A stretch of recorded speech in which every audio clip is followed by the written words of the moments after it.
Hey everyone, welcome to our first episode of our RGE tips and tricks series, where we'll be obviously showcasing tips and tricks. Yeah, I know, pretty obvious. Yeah, anyways, so this might be a bit long than I intended it to be, but I hope it will still be quite useful for all of you viewers. So without further ado, let's get into it. Alright, first things first is we're gonna take a look on how to make circles. Wow, yeah, circles. So these obviously most commonly used in making tunnels and other structures, like a sort of hollowed out cylinder, so to speak. So I'm just going to be showing you guys how to exactly make this. Credits go to Edod. He's the one who came up with this, so to speak. So yeah, shout out to Edod, goated builder for real. Anyways, yeah, so there is a formula that is involved. To those who don't like math, this is like so basic, don't gotta worry. It's just one formula. So this is the formula right here, and essentially what that says is you take the tangent of the rotational value divided by 2, and then you multiply that by the diameter that you wish to be going with. So here, as you can see, for example, you just place a part. I'm gonna go with a diameter of 20 feet with the default rotational value of 5. And then after that, you essentially just duplicate another part and then scale it in terms of the x-axis till you're just about towards the right side of this part right here, as you can see. And then just okay, I made a mistake there. But essentially you just want to do that and then put the part in front. Make sure that the right side of it is aligned with the part behind it. So yeah, and then this is where the equation comes in. So once you put down your values, so for example in this case my diameter is 20, rotational value is 5, and so if I input all these values together, you should be getting 10, 5,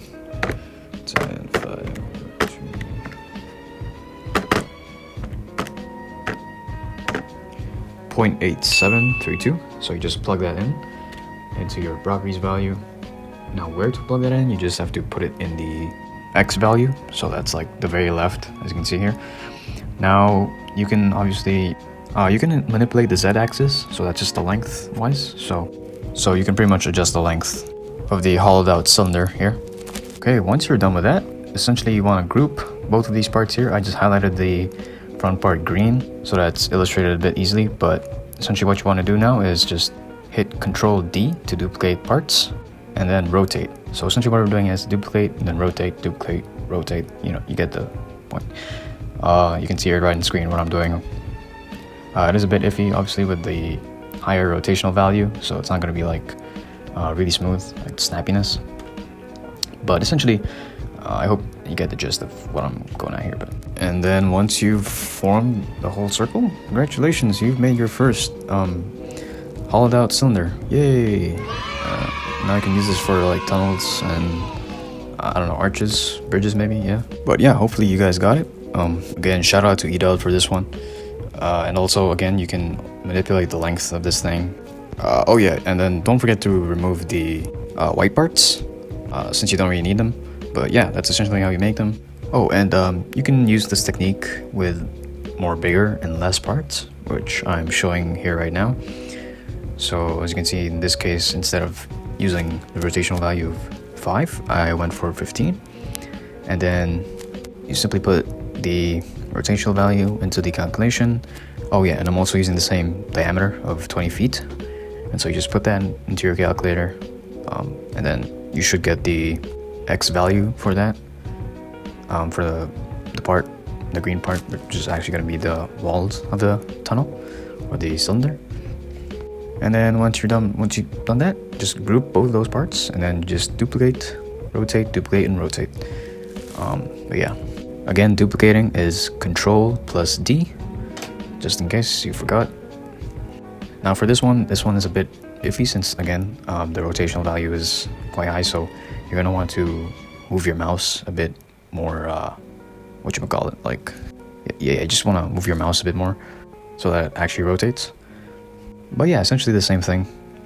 The next tip, I'm going to show you how to use this principle to make dome shapes. Yay. Okay, let's move on to that one. Alright, so we're going to use the same principle or technique that we used earlier for making those hollowed out cylinders. Good for, tunnel builds or arches and bridges. So in this case, we're going to use that same technique, but for making dome-like structures. So I'm just going to be showing you a simple demonstration here. So just like previous clip, like I said, we just apply the same principle, except this time we're going to place the part upwards, so towards the y-axis. We're going to place it on top of the 20 feet beam that we just made. And then essentially, same formula as well. But this time we've input the value on the z-axis, so like that's on the very right, as you can see here. My value that I got was 0.873, so pretty much the same as the first one I think that we got. And then to make the dome, you just stack parts that are curving inwards, as you can see here. Now you can obviously make it more curved by just adding more parts and curving them much more gradually, or you can just do what I'm doing here and just making a very basic low resolution curve.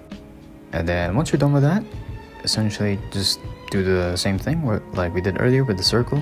You just want to group the parts, and then once you're done with that, I recommend you definitely use the world space feature here. It just makes life a lot more easier.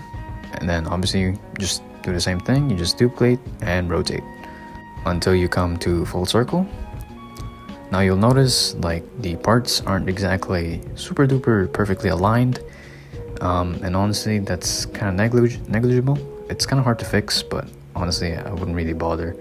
Like it looks pretty smooth regardless. So if you really want to make it very smooth, like Blender type quality, then you're gonna have to use a lot of parts and also a lower rotational value, which realistically I don't see anyone using, especially in like maps that are playable.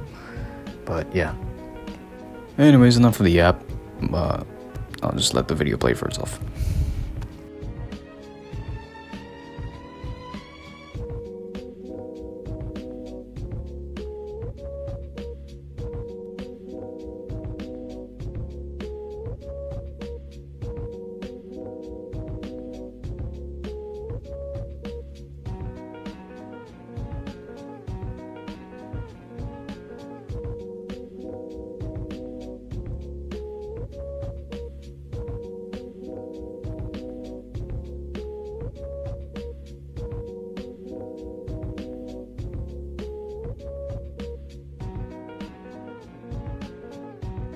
Okay, next quick tip is using different worlds.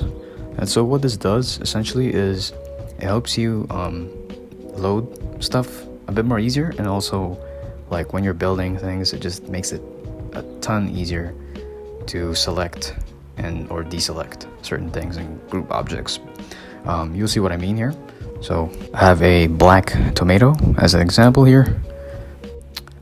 Elite ball knowledge required, by the way. But yeah, anyways, so you can see here I have the world base plate at world 2, and so is the black tomato. And let's say I want to group this black tomato so that it's a model now. So you just do the typical click and drag, and then now it is selected, but the base plate, which we don't want selected, is selected.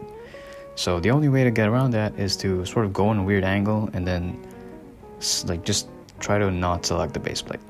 So you can see already it's, well, in this example it's not too hard, but if you're tackling like bigger scale things, structures, whatever, it's going to be really difficult to group certain groups of parts without selecting something that you don't want actually selected. So a good way to get around that is to use different worlds. We're just going to shift to the right here, and you'll see I have the black tomato at world 2, but my base plate is in world 1. So as you can see, whatever is in world 1 I can't interact with as long as I'm in world 2. Now like in game you can obviously interact with all the stuff that's in game, but when you're building, like you won't be able to interact with certain parts or objects that are in different worlds. But yeah, essentially as you can see here, it's much more easier to select and group the black tomato without having to worry about, you know, selecting the world base plate or anything that's in world 1 that I don't want to select. So using worlds is really a good way to not just like separate certain structures or builds, but to also make it a lot easier to load when you're loading, and then also making it easier to select and group and just manipulate things around. So it's a really good strat. Okay, deleting maps. So essentially you just want to first list the maps that you have, and then you choose which one you want to delete, and then just type the said command that's in this format that's on your screen right now, and then click enter, and you've successfully deleted your map. Congratulations.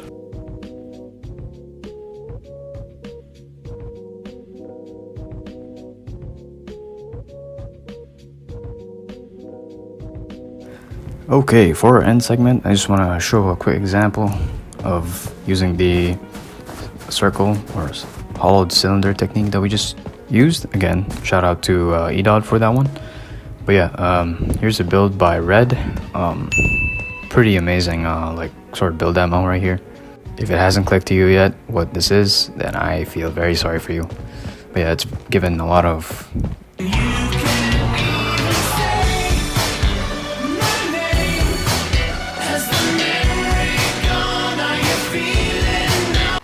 vibes, but yeah. So essentially, as you can see here, same principles used for the outer tunnel wall, more parts, so more of the high resolution, more more smaller rotational value, and then for the thicker sort of tunnel supports, use the higher rotational value, and then obviously more chunkier parts.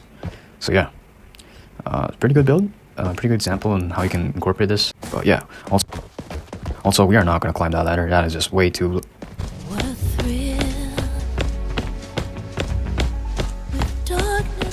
Silence through the night. What a thrill. I'm searching and I'll melt into you. What a fear in my heart, but you're so supreme. I give my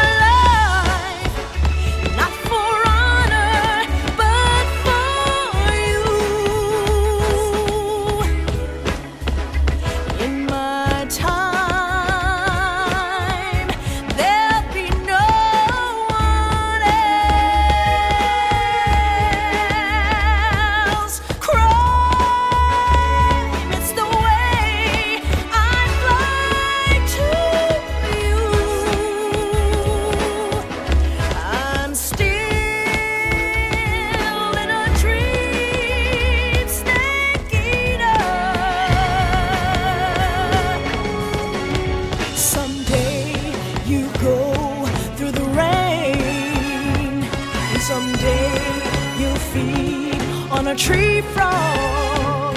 It's ordeal, the trial to survive.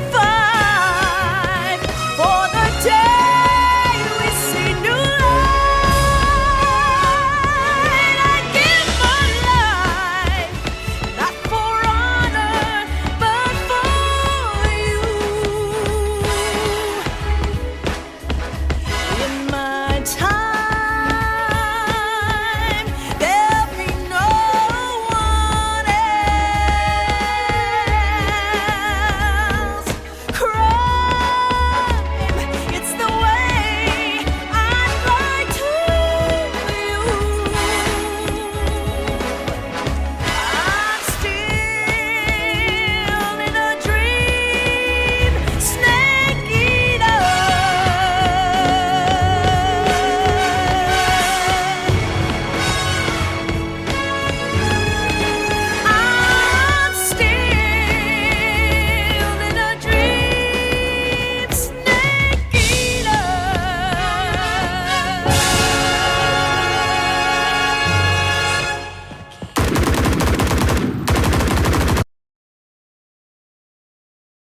All right, let's jump back down.